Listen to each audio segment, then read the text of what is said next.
So the next topic is temperature dependence of resistivity.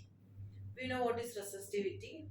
Resistivity is 1 by conductivity, the reciprocal of conductivity.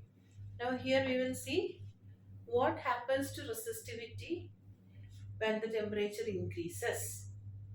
In case of metals we will see, in case of semiconductor as well as in case of alloys. Okay, so we already know the equation of resistivity. Resistivity is 1 by sigma. Resistivity is 1 by conductivity, reciprocal of conductivity. And the equation for resistivity, rho, we know it is equal to m by n e square tau. N e square tau. So resistivity does not depend on the material. It does not depend on the length and area of the material. Does not depend on the dimensions of the material. It depends only on the material, not on the dimensions. Like it does not have the value of A and L in the equation. Now it depends on the mass of an electron, number of electrons, as well as the charge of an electron and the relaxation time tau. Mass and E, they both are constant. So we can say the resistivity depends on the number of electrons or the number of charged particles as well as the relaxation time. Okay, now let us see in case of metals. First we will see in case of metals what happens. Okay, in case of metals, the number of electrons are fixed. The number of electrons are fixed in case of metals.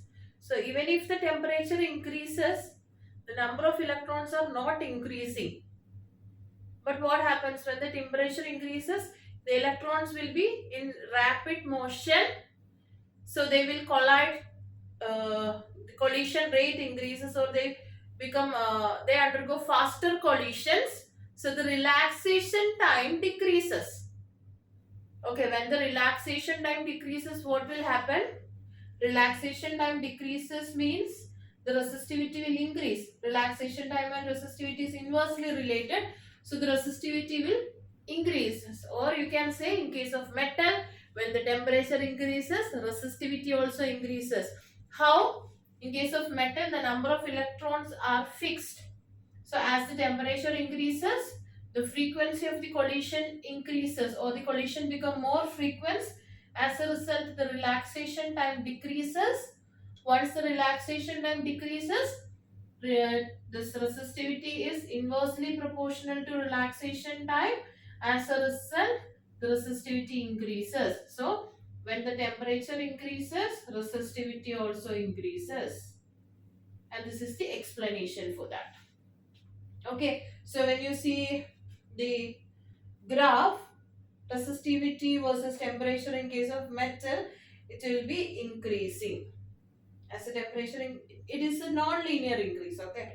It will increase like this. Now in case of alloys also it is the same. In case of alloys also it is the same. But we know the resistivity of alloys is comparatively greater than its constituent metals. So alloys, the resistivity curve will be like this. For an alloy, the resistivity versus temperature curve will be like this. Initially, it will have some value of resistance. Sorry, it will have some value of resistivity. Why? Because the alloys are having comparatively greater value of resistivity than its constituent metals. And the same as in case of metals, the resistivity will increase. The number of charge carriers are not increasing, whereas the collisions will increase. When the collisions become faster, the relaxation time decreases. As a result, the resistivity will increase in case of alloys with increase in temperature. So this is the graph for metal and alloy. Okay, very important. Okay, metal and alloy graph is important. Now, so metals over, alloys over. Now in case of semiconductor, next is semiconductor. Semiconductor, what is a semiconductor? Germanium, silicon, these are the examples of semiconductor. There is a chapter, that last chapter, chapter 14 or 15 of your syllabus is semiconductor. So there you will study semiconductors in detail. Okay, so semiconductors, in case of semiconductors, as of now you understand that in case of semiconductor, the number of charged particle increases with temperature. It is not fixed.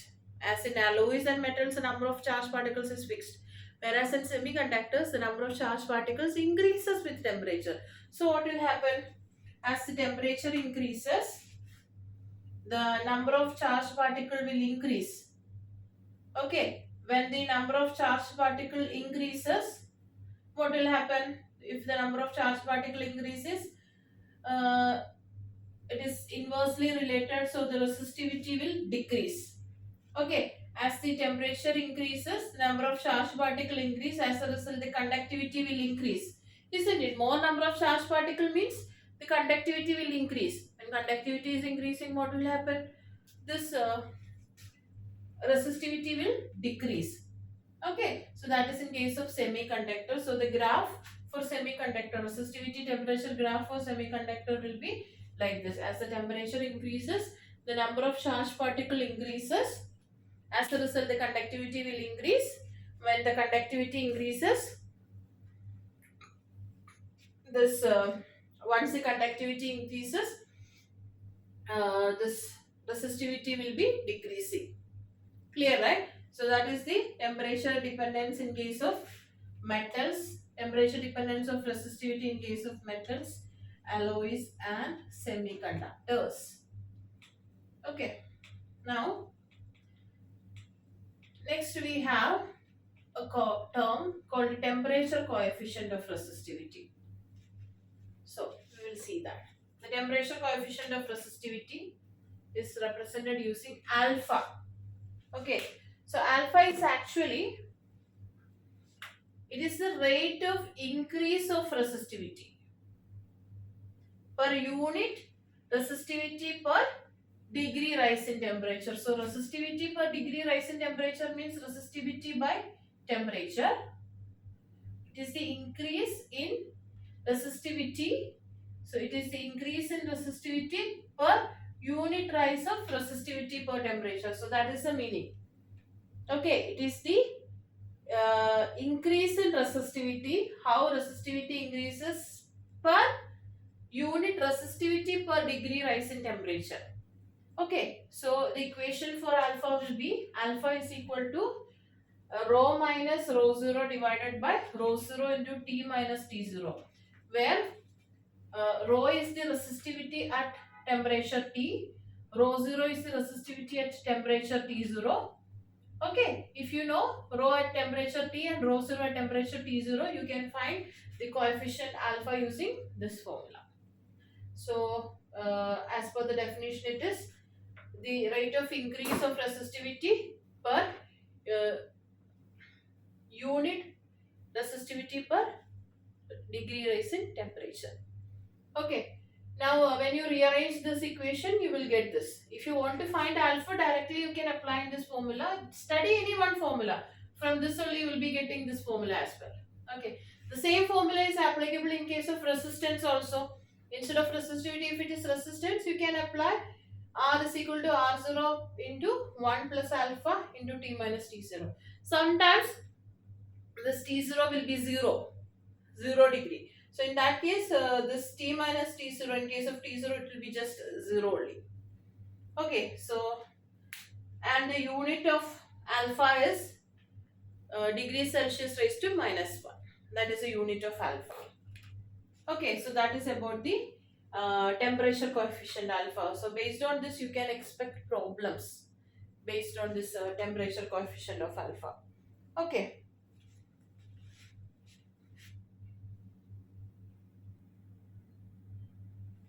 Okay. So the next topic is about the value of alpha. We know what is alpha, temperature coefficient of resistance or temperature coefficient of resistivity. It is given by rho minus rho 0 divided by rho 0 under T minus T0. We just saw that equation. Now let us see what is the value of this alpha for metals, alloys as well as semiconductors. For metals, the value of alpha is positive.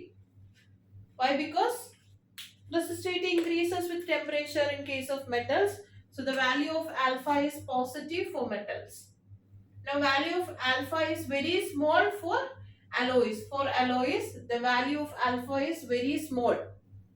Okay, due to that small value, this constantan and magnetin are alloys which is used for making resistors. Generally, we use constantan and magnetin for making resistors. Why? Because they have this alpha value low. Also, nichrome is used because nichrome is having a weak temperature dependence. The value of resistance does not vary much with the temperature. Okay, so it has a low value of, or a very low value of alpha for alloys. Now next is semiconductor. For semiconductor, the value of alpha is negative. Also for carbon, semiconductor examples are germanium, silicon, etc. Okay, germanium, silicon are the examples for semiconductors.